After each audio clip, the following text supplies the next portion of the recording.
Coba kita lihat sekeliling kita deh. Ada air, ada listrik, kemudian ada makanan dari ikan mungkin, hingga kendaraan yang semuanya itu bisa kita gunakan dan bermanfaat karena hasil dari alam.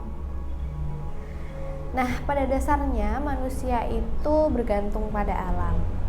Jadi, penggunaan sumber daya alam secara terus-menerus akan mengakibatkan berkurangnya sumber daya alam, of course. Kemudian yang kedua adalah kerusakan sumber daya alam, dan yang paling parah adalah habis. Nah, ada cara-cara yang bisa kita lakukan agar sumber daya alam ini tidak habis dan kita masih bisa menggunakannya dalam jangka waktu yang lama. Prinsip ini adalah pembangunan berkelanjutan. Nah, cara-cara apa saja sih yang ada di dalam prinsip pembangunan berkelanjutan ini yang bisa kita lakukan? Kita akan bahas di video ini, jadi simak terus videonya ya.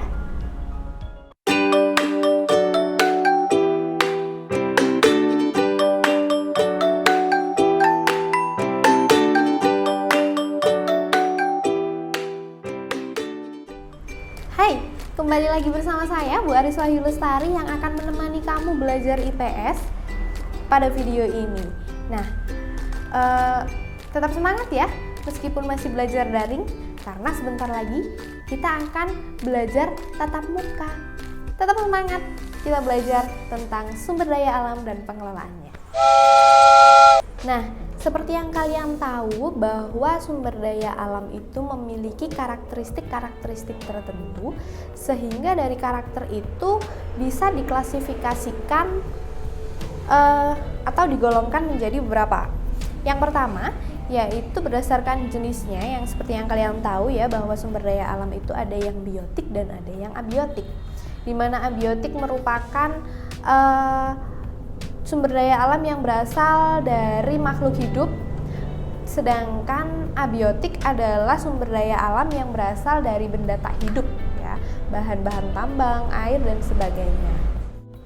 Nah, berdasarkan sifat pembaharuannya, sumber daya alam bisa dibagi menjadi 3 ya. Yang pertama adalah sumber daya alam yang bisa diperbarui atau renewable. Yang kedua adalah sumber daya alam yang tidak bisa diperbarui, misalnya gas alam, minyak bumi, batu bara, dan lain sebagainya. Kemudian yang ketiga adalah sumber daya alam yang tidak terbatas jumlahnya atau unlimited ya. Sumber daya alam ini contohnya adalah udara, kemudian sinar matahari ya, kita bisa menemukannya setiap hari dan jumlahnya sangat tidak terbatas. Selanjutnya yaitu berdasarkan penggunaannya ya. Jadi berdasarkan penggunaannya, sumber daya alam itu dibagi menjadi 2. Yang pertama ada penghasil bahan baku, sumber daya alam penghasil bahan baku, seperti hasil hutan contohnya. Kemudian hasil tambang.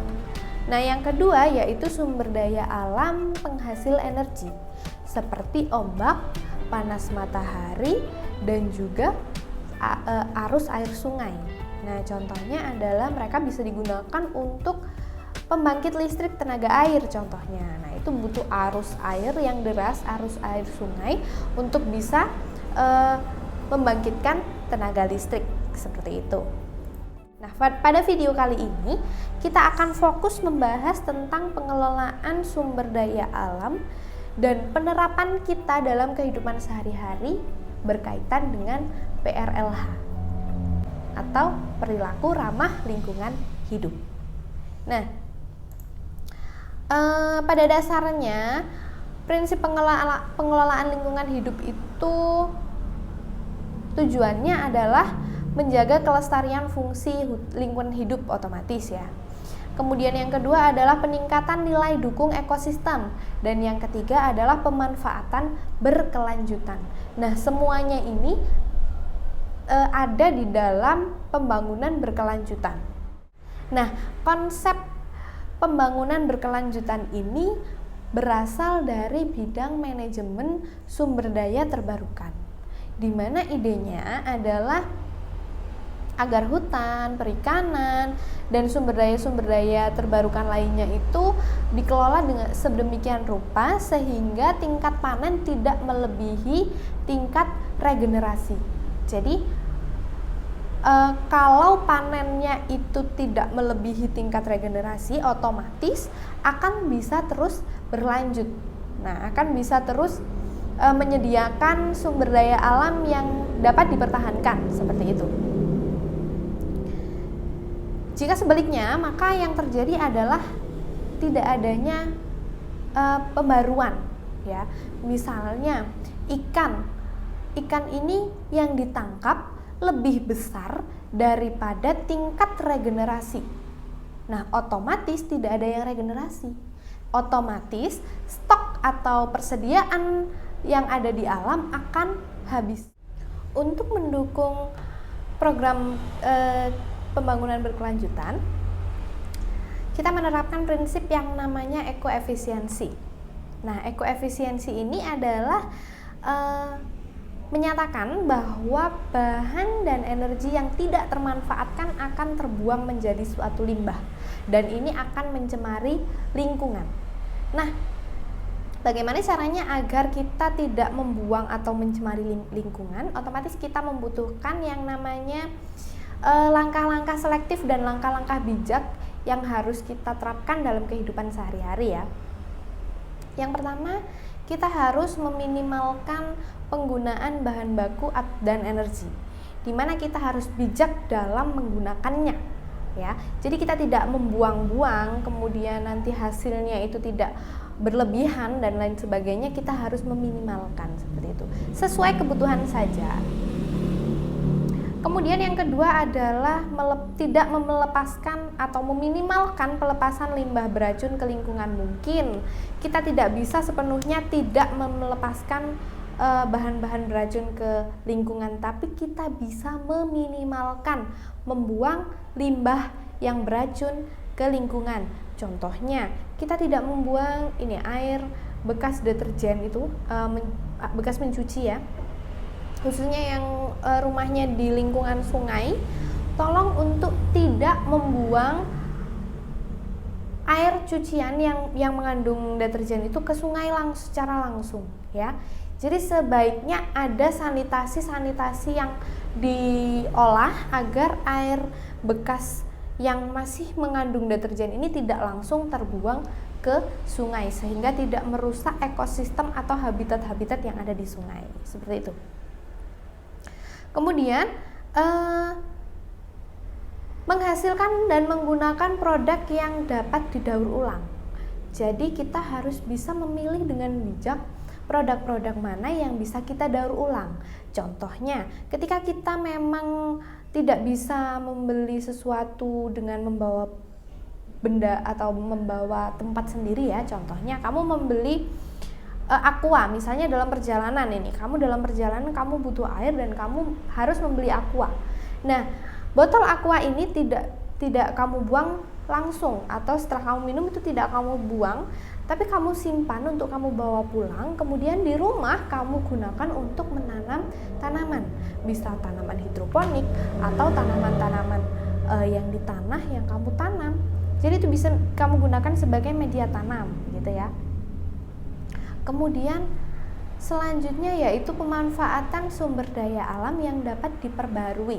Kemudian selanjutnya yaitu mampu menghasilkan dan menggunakan produk yang tahan lama, sehingga tidak perlu sering membeli. Contohnya nih, ketika kita beli sarapan, ya, kita sarapan misalnya bubur ayam lah, ya. Bubur ayam itu biasanya ditempatkan pada styrofoam, ya. Nah, ketika kita sudah makan nih, kita buang. Besoknya kita beli lagi, kita buang lagi, seperti itu terus menerus, ya kan? Daripada seperti itu, akan lebih baik ketika kamu menggunakan tempat makan kamu sendiri. Jadi kamu beli bubur ayam nih, kamu bawa tempat makan sendiri, itu setelah kamu selesai makan, kamu cuci, besok kamu kembali lagi pakai tempat yang sama. Itu akan jauh lebih baik untuk lingkungan hidup kita. Jadi kita akan mengurangi sampah dari kamu, ajak orang tua kamu, ajak kakak kamu, dan lain-lain, agar kita bisa sama-sama mengurangi sampah plastik dan sampah-sampah yang tidak bisa didaur ulang, ya. Kemudian sampah-sampah tersebut kan juga sangat sulit terurainya di dalam tanah, ya kan? Yang ada nanti akan merusak habitat di laut. Seperti yang kalian tahu, itu sering sekali terjadi. Kemudian kalian juga bisa membawa botol minum ketika kalian membeli boba misalnya, ya kan, minuman favorit kalian, membeli boba, kopi-kopi kekinian, kamu bisa saja membawa botol minuman kamu sendiri. Jadi itu akan lebih menghemat plastik. Dimulai dari diri kamu sendiri, dimulai dari keluarga kamu sendiri, nanti akan menyebar. Betapa indahnya kalau semuanya sadar bahwa menggunakan plastik itu sangat merusak alam. Betapa indahnya jika semuanya sadar bahwa membawa tempat makan atau tempat minum sendiri itu sangat membantu kelestarian lingkungan hidup. Jadi mulailah dari diri kamu sendiri, kemudian ajaklah orang-orang di sekitar kamu. Kemudian selain itu kita juga harus pandai dalam menggunakan energi dan juga air. Mengapa kita harus pandai dalam menggunakan energi dan juga air? Karena energi atau listrik, ya, kita bahas listrik aja. Selain kamu boros, nanti kamu bayarnya mahal, itu juga akan mempengaruhi sumber daya alam yang ada di bumi kita. Pembangkit listrik tenaga uap itu masih menggunakan batu bara.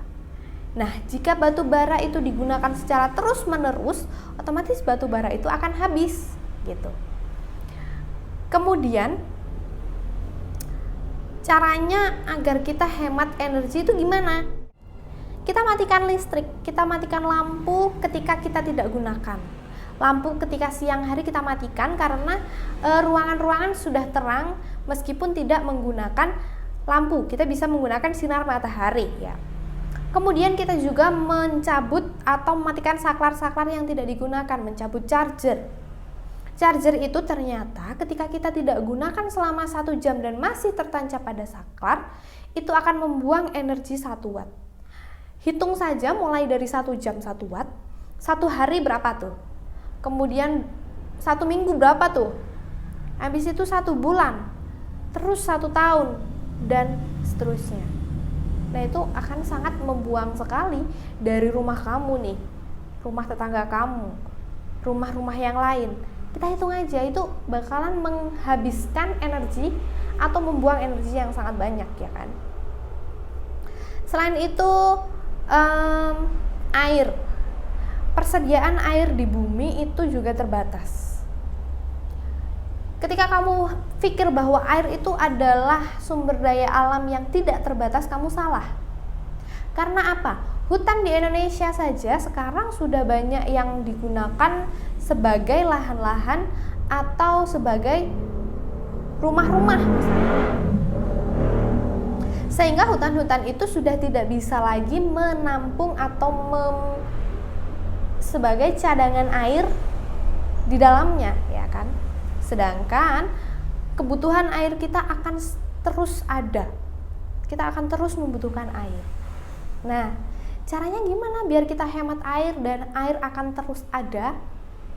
Yang pertama, hemat air. Kita menggunakan shower ketika mandi.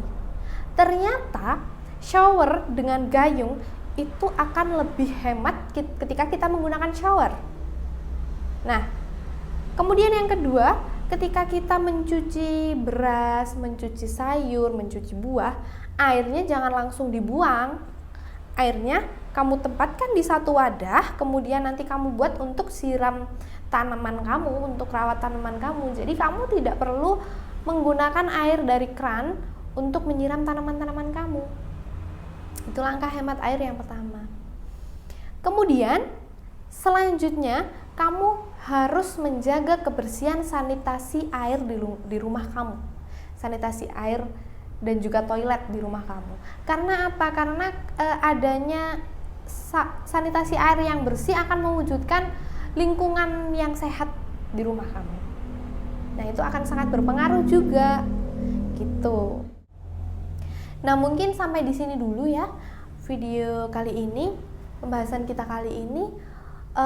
Saya ingin tahu langkah apa saja sih yang sudah kamu lakukan selama ini untuk menjaga kelestarian lingkungan alam kita, lingkungan hidup kita ya. Kamu tuliskan di kolom komentar.